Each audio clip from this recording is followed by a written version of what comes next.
Dans cette vidéo, je me charge de répondre à une préoccupation qui nous revient la plupart du temps lorsque nous donnons nos formations sur la myciculture. C'est quoi la question exactement? La question est de savoir, beaucoup de personnes se demandent, on produit du champignon en utilisant comme substrat les rafles de palmier à huile et la scie de bois. Lequel de ces deux substrats est le plus intéressant? Donc à cette question, nous allons essayer de vous apporter quelques précisions. Nous allons faire la comparaison de ces deux substrats, vous permettant ainsi de pouvoir déduire vous-même le meilleur substrat que vous pouvez utiliser. Si tu viens nous découvrir à travers cette vidéo, nous te souhaitons déjà la bienvenue. Ici, nous parlons de quoi? Nous parlons d'entrepreneuriat, nous parlons de business, nous parlons de tout ce qui peut te permettre de passer d'une étape A à une étape B. Et si cette thématique te parle également, alors rejoins-nous en t'abonnant pour nous donner de la force. Active la notification pour ne au grand rien louper de nos prochaines vidéos et surtout faire un max de partage. Déjà, rappelez-vous que par définition, tout déchet agricole peut être utilisé pour la production du champignon.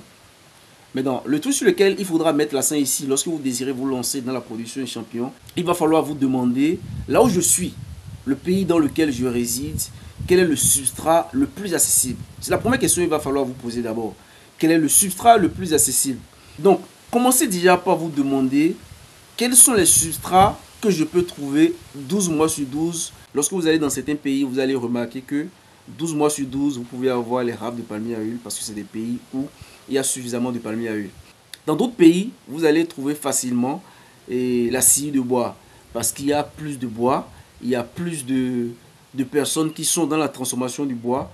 Donc, facilement, vous pouvez trouver la scie de bois. Dans d'autres pays, par exemple, vous allez trouver facilement la paille de riz parce que c'est des pays où il y a plus de producteurs de riz. Donc ici, essayez déjà de commencer par vous poser les bonnes questions. Quelles sont les matières premières dont je dispose et que je peux trouver facilement 12 mois sur 12?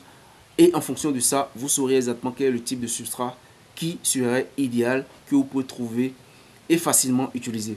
Avec les rafles de palmier à huile, 4 semaines après inoculation, vos substrats sont déjà prêts pour passer à la salle de fructification, encore appelée championnaire, où ils vont séjourner. Et au bout d'une semaine après, vous pouvez commencer déjà par faire la récolte de vos premiers champignons. Maintenant, lorsque nous allons au niveau de la scie de bois, ici, rappelez-vous que pour la scie de bois, vous devez d'abord forcément passer par le compostage. Et ici, le compostage, on est en train de parler de 8 jours. Parce que le compostage va vous demander pratiquement un mois. Et ce n'est qu'après le compostage que vous pourrez passer à la pasteurisation. Et même après ces un mois, lorsque vous finissez la pasteurisation du substrat, vous l'inoculez, il va falloir attendre minimum 4 à 6 semaines avant que le substrat ne soit colonisé et prêt à être utilisé. Donc, quand vous voyez ces deux, vous voyez que la comparaison est là déjà. Lorsque vous prenez les rafles de palmier à huile, au bout de 4 semaines, ça dit un mois exactement, le substrat est déjà prêt, est déjà colonisé. Et vous pouvez déjà, dès cet instant, faire le transfert vers votre salle de fructification, encore appelée championnière, ou au bout d'une semaine à 2 semaines, vous pouvez déjà commencer par récolter les champignons.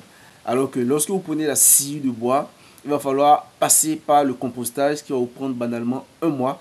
Et ce n'est qu'après le compostage, maintenant, il va falloir passer à l'ensachage. Après l'ensachage, passer à la pasteurisation de votre substrat. Et ce n'est qu'après pasteurisation de votre substrat, maintenant, il va falloir passer à l'inoculation du substrat. Et même après ça, après l'inoculation du substrat, vous devrez attendre minimum 4 à 6 semaines également. 6 semaines. Vous devez attendre au moins 6 semaines pour que votre substrat soit colonisé et prêt pour être transféré dans votre salle de fructification avant de pouvoir espérer la sortie des champignons.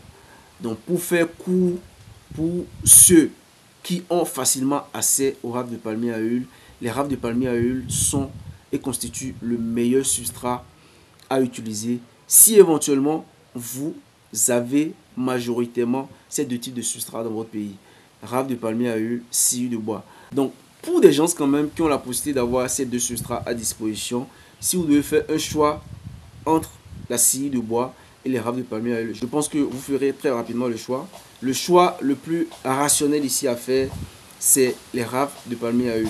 Mais gardez tout simplement en tête qu'il se peut qu'il y ait des périodes où vous n'aurez pas des rafles de palmier à huile. Donc ici, ce qui a lieu de garder, ce qui est très important et pertinent, c'est de pouvoir garder en tête que Lorsque vous arrivez à maîtriser le process lié à la production du champignon avec ces deux substrats ou avec plusieurs substrats, vous avez la possibilité, en cas de rupture d'un substrat, aller avec l'autre substrat et pouvoir quand même limiter les ruptures de champignons dans votre pays ou sur le terrain.